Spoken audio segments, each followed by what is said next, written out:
What's going on, YouTube? All right, so if you watched my unboxing, setup, and tone test on this Bex Gear Stratocaster, we are going to be going and doing a full build on this.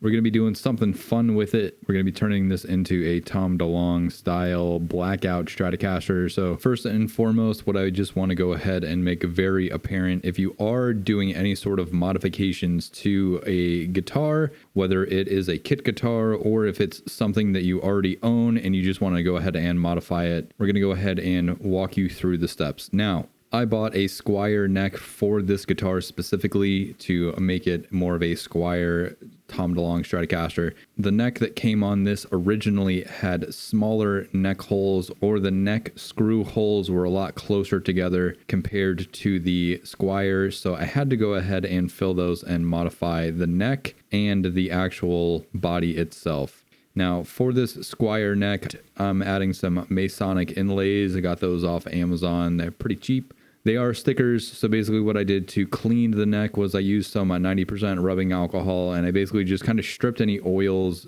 dirt, and debris off of the neck, cleaned it, let it dry, and then applied the stickers, and then I went ahead and used some lemon oil from StewMac to rehydrate the neck. Now, with any guitar modification, you need to go ahead and mock up everything. So what I'm doing right here is I am basically just using some wood filler. So I'm just filling in the screw holes where the original pick guard came pre-drilled from the factory.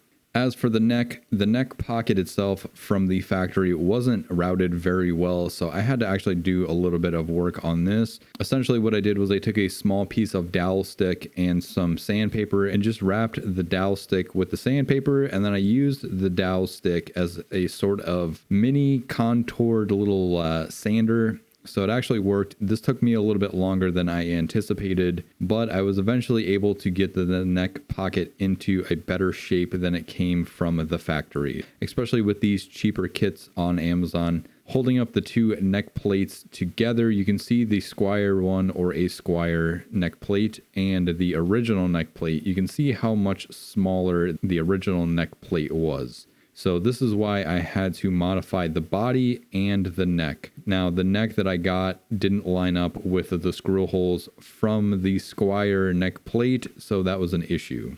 Now, what I would recommend is keeping the bridge in the body when you're doing any sort of mocking up or modifications, because you want your either pick guard or neck to line up properly. So I just use that as a basis to make sure that everything goes in correctly and straight. Now, we are going to be changing out the bridge. So I had a Fender bridge from another guitar that I threw in here, and you can kind of see where the whammy bar would go in, where that bridge plate kind of covers that hole where the tremolo block goes through. There is a little bit of a gap in that, so just take that into consideration. If you plan on using an American-made or even Mexican-made like Fender part, it might not line up properly, or you might have some sort of a small gap like that I had with my bridge specifically. I am swapping this out with a black Music Lily bridge that I got off Amazon. Luckily, that Music Lily bridge actually does cover correctly, and it actually does cover up that tremolo block hole. So now flipping the guitar over, I am using the original neck plate to trace out where it sits on the body, and then I'm going to throw a Squier one on there and trace that out to where the neck plate and the neck screw holes should sit, or they should line up properly. I have my Squier Strat next to this one, and I'm just using that as a basis so you can see where the new holes need to be drilled and where the original ones are. So that's the sort of modification that I have to do to this guitar. To make sure that this neck pocket is flat, I am just using an extra neck plate with a little bit of sticky sandpaper on the back. And I'm basically just going to flatten this out a little bit. I will do this a couple of times, especially after I install the pegs for the factory screw holes for the neck. And on the back of the neck, I'm going to trace where that neck plate should sit and where the new holes should be. Now, moving on to filling these. So basically what I did is I took a small dowel stick and I used a drill, put the dowel stick in the drill, and then I used some sandpaper to kind of turn it into what I would consider like a lathe. I don't necessarily have a lathe, so this was my kind of redneck engineering way to do things. This took me a little bit of time to get it right, but the nice thing was I was able to get a nice tight fit on a lot of these pegs. So it did work out in the end. Basically, I just threw that piece of dowel stick in the chuck, and then I took a piece of 120 grit sandpaper and just kept sanding it, checking the fitment, and then checking it again. Eventually, once you are ready, you can go ahead and douse that dowel stick with some wood glue, and I used a rubber mallet to just kind of tap it into place. If you can get it to not go all the way through, just to make sure that I held a finger on the back side where I started to feel that dowel stick poke through. Do this for the rest of them and then let this cure for, I would say, at least a couple of days. You can go ahead and shave off the extra pieces of this dowel stick after 20 or 30 minutes once the glue dries or dries enough.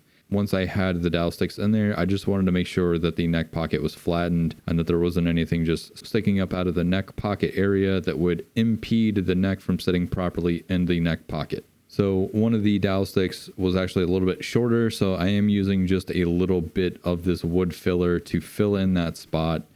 I do plan on sealing the neck pocket. At this point, you can go ahead and fill in any other holes that you may need. I bought a new tremolo cover for the back, so filling in these holes is essential for the new tremolo cover to work properly.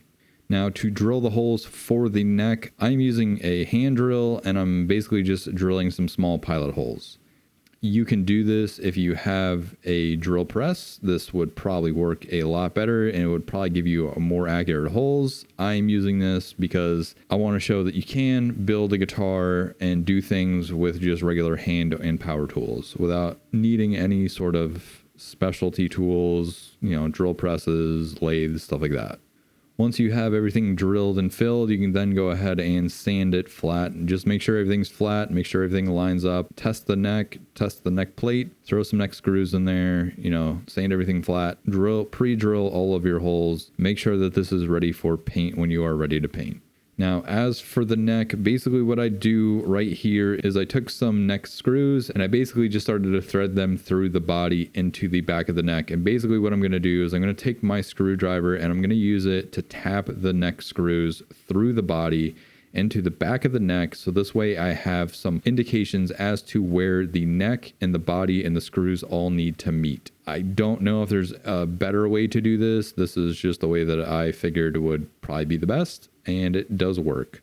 As you can see here in this little video, you can see the original holes that were pre-drilled and the new markings where they need to be drilled out. So I will fill in the original neck screw holes with some dowel sticks and then drill it out. At this point, you can go ahead and sand everything flat. Now, I'm using probably 120 grit or 240 grit. I can't exactly remember what it was. Go ahead and flatten everything out and just make sure that it is ready for your first round of sealer. Like I mentioned, I am going to be leaving the neck pocket on this guitar specifically untaped for the first round of sealer. Because of all the work that I did for that neck pocket, I just want to make sure that it stays sealed and that I have no issues in the long run. Sand the front, the back, the sides, and then get ready to go ahead and apply your sealer. Now, I originally was using this Rust-Oleum and Krylon stuff for this guitar. The 2 cans of Gloss Clear were the sealer. The 1 can of Gloss Black was the color, and then I used a Satin Clear over this. Now, I didn't have very good luck with this stuff, and I will explain this a little bit further on, but let's go ahead and shake up this can. Start applying your can of sealer, or aka clear coat in this instance. I've done a bunch of guitars, and the very first guitar that I built was my Tom DeLonge Stratocaster. I used Gracie's finishes. It's a nitrocellulose lacquer. Gracie's finish sells a sealer and a can, but you can also use it as a clear coat. So I'm assuming that their sealer is also a clear coat. They just rename it as a sealer. I could be wrong. But essentially, after a couple of weeks, you can then go ahead and start to sand this. Now, something I want to make very apparent. For this Krylon stuff or this Rust-Oleum stuff, as you can see in the video, it's starting to bead up and into like what I would consider little plastic nurdles. When I was sanding this, they started to kind of gum up and turn into little plastic balls, and I'm not really 100% sure. I'm assuming that this stuff is either enamel or acrylic. I let this body sit for at least a minimum of 2 weeks before I sanded this flat. I assume that I gave this enough time to harden up and kind of set into the wood. Now, when I say sealer or clear coat, I'm not mentioning that this is a wood grain filler. This is to seal the wood. This is not to fill in wood grain. I know that I have posted some other videos where people are like, oh, just use some wood filler. And it's like, wood filler is not the exact same thing. Wood is porous. Wood absorbs moisture, but wood is porous and wood expands and contracts with heat and humidity. You are sealing the wood to prevent moisture from getting inside of the wood and giving you issues down the road. And this is why I use clear coat as a sealer. I've done this on many guitars. I probably will never use Rust-Oleum or Krylon stuff again, just because I didn't like the way that this worked, especially for guitars. And I don't understand why that this stuff was sanding off into these little plastic balls. Anyways, after you have sanded off your first layer of sealer, you can then go ahead and tape off the neck pocket, wipe everything down, and then start applying your second round of sealer on this guitar body. If you plan on using the Rust-Oleum stuff or the Krylon stuff, for the most part, I didn't have any issue until I applied my actual satin clear for this. So take that into account. If you just want to do this on the cheap, this stuff I think will work very well. You may need to let it cure longer than I would consider. The 2 to 3 weeks that I let this cure after I applied the satin clear, it still really didn't sand very well. After another couple of weeks, you can then go ahead and sand this flat one more time and then start applying your color. What I use to wipe this down with, besides just a tack cloth, is some rubbing alcohol in a spray bottle and a microfiber towel. I just want to make sure that I get any sort of dust, dirt, debris, grease off of this body. As for the color, you can then go ahead and start applying your color. I do light sweeping passes. I try not to get full coverage at first because you want to make sure that you're just applying a tack coat. The tack coat is essentially going to make sure that you have a nice basis for the paint to sit on. So I believe that I actually let this guitar sit for a week or two to make sure that I had cut it flat. So this way, when I went to apply the last coat of color and the clear coat, that I had a nice flat glossy finish. Essentially, if you can get this all very nice and very flat without any runs or any sort of issues, you can then just go ahead and let it cure for, I would say, like probably a minimum of 3 weeks to a month. Now, after you apply your last layer of color, you can then move on to your clear coat. I emailed Krylon and asked them what their recommendation was, and they said after you apply your last layer of color, you can then wait about 5 to 10 minutes and just go straight to applying your clear coat. I'm using a satin clear. And to be honest, I really wasn't a fan of this satin clear. So I ended up trying to sand this off. Now, for the most part, if you can get this to lay flat without any tiger striping, matte clear coat and satin clear coat, if you get any sort of issues with runs or tiger striping, and basically tiger striping is not doing a very good job overlapping, you will have to sand this off and start over again. I had that issue where I started to get some tiger striping and I wasn't happy with the finish, and I tried to sand it off and it just didn't sand very well. So I ended up having to strip this guitar entirely. To be frank with you guys, I ended up stripping this guitar all the way back down to wood, resealing it with some good automotive clear coat. I used custom cans 2K clear coat. I bought 3 cans of that. And I bought 1 can of their black base coat, sealed the body again, waited a couple of weeks, sanded it, sealed it again, waited a couple of weeks, and then sanded that flat, and then applied a black base coat for this guitar specifically. And then I also got a can of Spray Max 2K Max Matte Clear for the body itself. Go ahead and let that cure for a minimum of, I would say, probably 3 to 4 weeks, and then you can go ahead and assemble the guitar. Now, as we wait for the guitar body to cure, I need to go ahead and work on this neck specifically. So I have to fill in the tuner peg stud holes that are on the back of this stock Squier Stratocaster neck. I found some, they're like really long Q-tips with like a wooden shaft. I'm not really 100% sure where I found them. But what I did is I took some wood glue, I dipped the shaft of the Q-tip in there, and then I basically kind of like tapped them into place with this little rubber mallet. Then I cut them short enough to where I could just sand that flat. Now for the neck and the neck screw holes specifically, this is exactly what I did. Is I took a dowel stick and I kind of lathed them with the drill to make them work or fit into these holes. Essentially all you're doing is you're just turning these into little wooden pegs. Use a little bit of wood glue, dab them in there, tap them into place, let the glue set up for, I would say, probably a minimum of 20 or 30 minutes, and then you can go ahead and cut them flat. After you have cut the pegs for the neck screws flat, you can then go ahead and sand them flat. Obviously, you don't want to sand too much. You don't want to like break through the original sealer on the neck. Grab some probably 400 or 600 grit and then go to town. I actually used this block, which is a fret leveling block, which has 400, 600, 1000, and 1200. So I just went all the way up to 3000 once I sanded these down, just to make sure that everything was nice, flat, and level. And then I re-drilled these holes. After the headstock had dried, I went ahead and started to drill the holes for the tuners. Now, I'm actually using a tool that I got from StewMac. Honestly, if you plan on building more than one guitar, I highly recommend picking these up because these things do work. And this block, it basically goes through the tuner hole. You lock it into place. Use a ruler to make sure that you are level from one end to the other. It's basically a tuner jig. It works very well and it makes a very nice and precise drill hole without a lot of guessing. They're around $100. I highly recommend it, especially like I said, if you plan on doing more than one guitar. These are very well worth it, and they get the tuners to line up properly every single time. I did this on a couple of guitars already, and I can't say enough good things about it. And moving on, we're going to go ahead and add in some copper foil tape into this just to make sure that this guitar doesn't have any sort of extra hums that we don't want.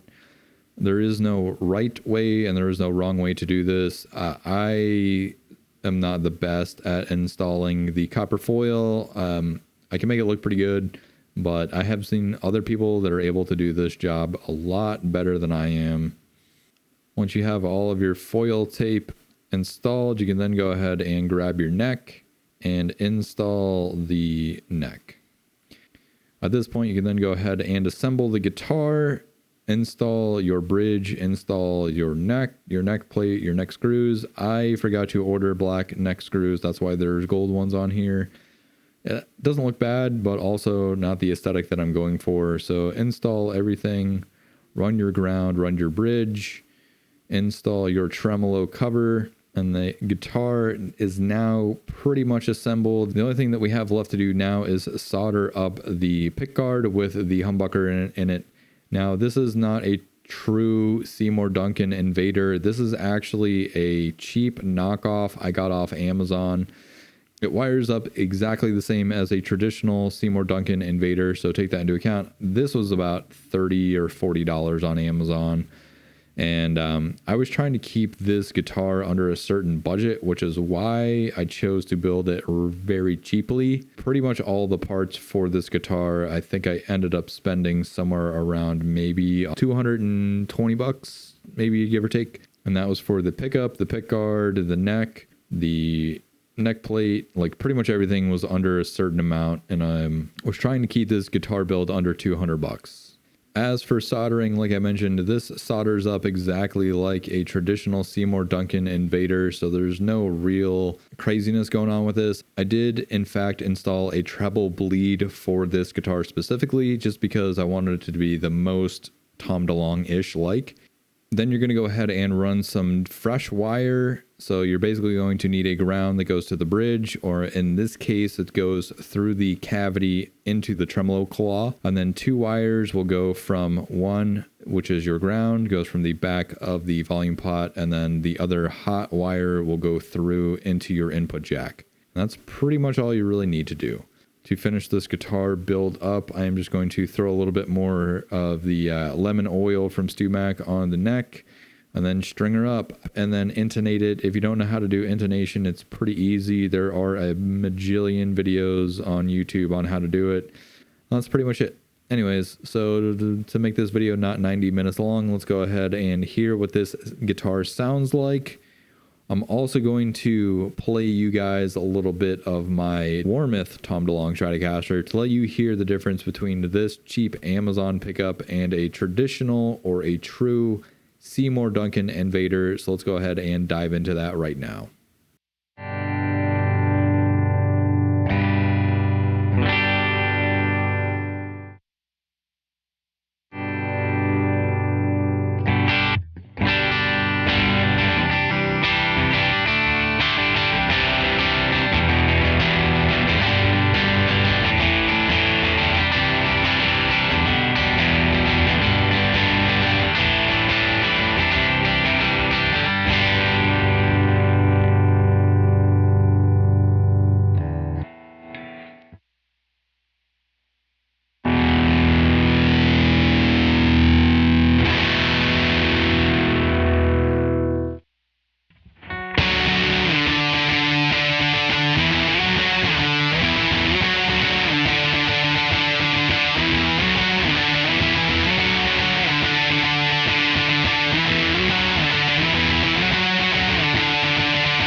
All right, so that's pretty much the video. So in all, this guitar probably cost me somewhere around $225 to $250 to build. Now, had I gotten the Krylon stuff to work, it probably wouldn't have cost me that much.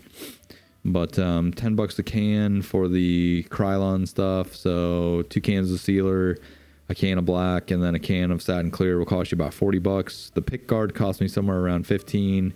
The neck plate and the red volume knob cost me probably around 50. The bridge cost me around 30 or 40 bucks. The pickup cost me around 30 or 40 bucks. The neck cost me 50. The tuners cost me around 30 or 40 bucks.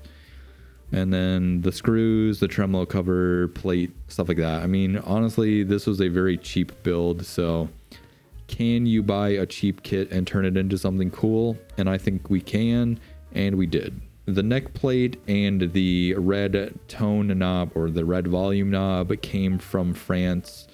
Let me see if I can pronounce his name correctly. He is on Instagram. He is a really cool dude. His Instagram is called Blaudez Guitars, I believe it is called. It is BLAUDEZ Guitars. So I custom ordered those from him. I actually have a bunch of other neck plates coming from him, but for this one specifically, I wanted to make something cool. And like I said, I wanted to make a Tom DeLonge, a cheap Tom DeLonge, Blackout, Replica, knockoff, and I think we did a pretty good job. So if you guys like this video, go ahead, give it a thumbs up, give it a like. If you did not like this video, also give it a thumbs up, hit the like button, hit the subscribe button, hit all the buttons. I'm Jordan, and I'll catch you guys next time. Peace.